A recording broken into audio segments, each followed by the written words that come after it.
Welcome back to segment number 2. I am Dwayne R. Stallworth here with renowned MLK scholar Dr. L Baldwin, and we are going to discuss for a brief moment how King came to develop what will be known as a social movement. Okay, yeah. First of all, I think we should begin with some comments about how King defined the social movement. King defined the social movement as a movement rooted in the collective efforts of people to bring about social change and social transformation, economically, politically, socially, culturally, and otherwise. That's how he defined the social movement. Now, he didn't actually get involved in one until he got to Montgomery.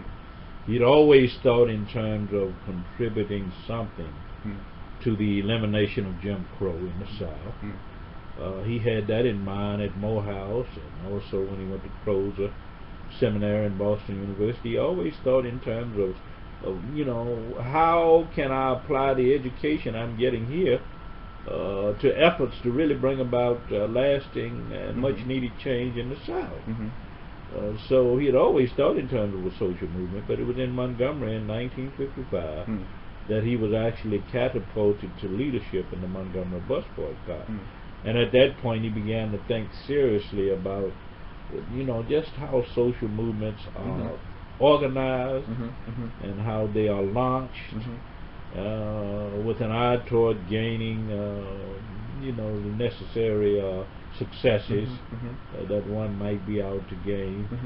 So yes, Montgomery, he started. Many scholars say that he was a reluctant leader in Montgomery, that he really wasn't looking to get involved in a social movement. But if you look at what was going on at Dexter Avenue Baptist Church when King went there in 1954, a year before the bus boycott, he during that time, 1954, was talking about a movement. There were discussions about integration at Dexter Avenue Baptist Church in Montgomery. King got involved with the NAACP. He got involved with organizations in Montgomery that were concerned about approaching the racial problem through education. So he was active before the Montgomery bus boycott started. And the Montgomery bus boycott offered the opportunity for him to really move to the leadership level in terms of what was clearly a social movement, to get rid of what the structures of Jim Crow and to bring about what he called at that time an integrated society. Now King, after finishing his PhD patient, King didn't necessarily want to go to the South, right? Well, no, he always had this sense that I need to go back home. You know, if you read Stride Toward Freedom, his first book published in 1958, he says that he met Coretta King in 1952. They got married in 53. As you well know, his wife Coretta was from Marion, Alabama. They were both from the South. King from Atlanta. So he said we thought long and hard about it, and we understood at that time, 1952-53, that we had much more opportunities in the North. Educational opportunities. We could have more exposure to, you know, the artistic world and what was going on in the North. There were no Jim Crow structures. But he said, I kept feeling this need. It was a sense of ethical responsibility for him to return to the South, to help change that region that he loved so much.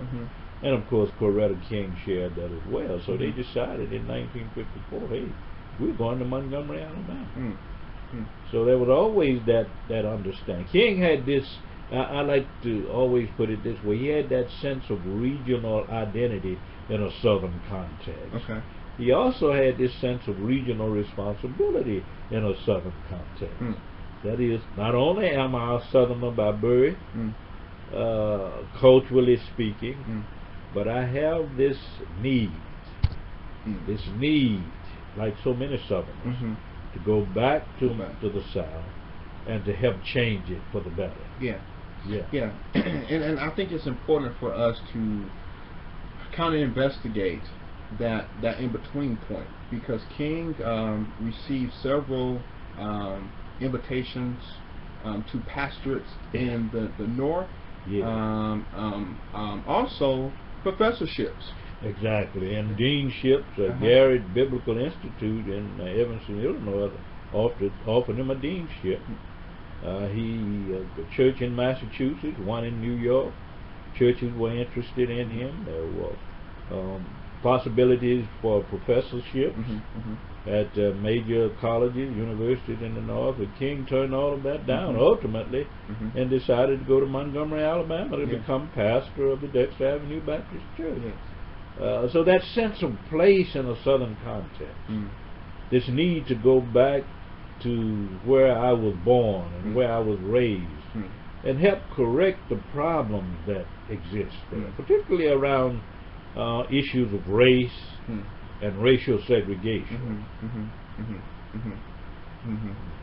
Now, when we talk about King and his journey towards Montgomery, it is indeed a fascinating journey. Yes. From Montgomery to different areas in the South. Yeah. As an advocate for social justice, yes, was a phenomenal journey. That's right. It was an intellectual journey, but it was also, I think, a journey that involved soul searching. A lot of soul searching. Yes. And I don't think you can understand his return to the South apart from that as well. Yeah, some of those struggles, for instance, Albany. Yeah.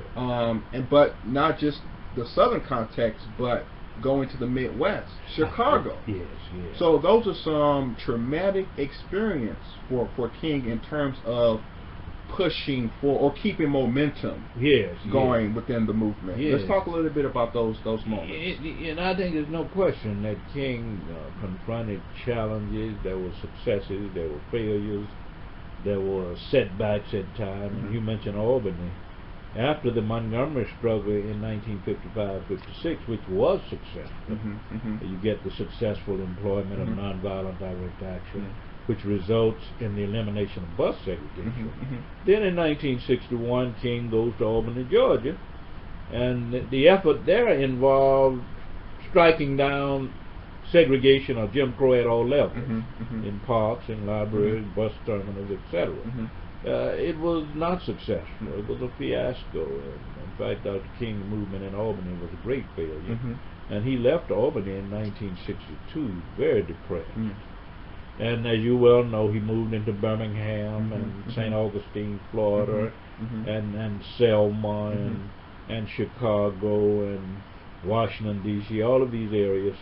And he learned as he moved from city to city in the South, as he became a part of boycotts and demonstrations and marches and prayer vigils, and sit-ins and freedom rides. He was learning all the time. But there were failures. There was a failure in Chicago in 1965-66.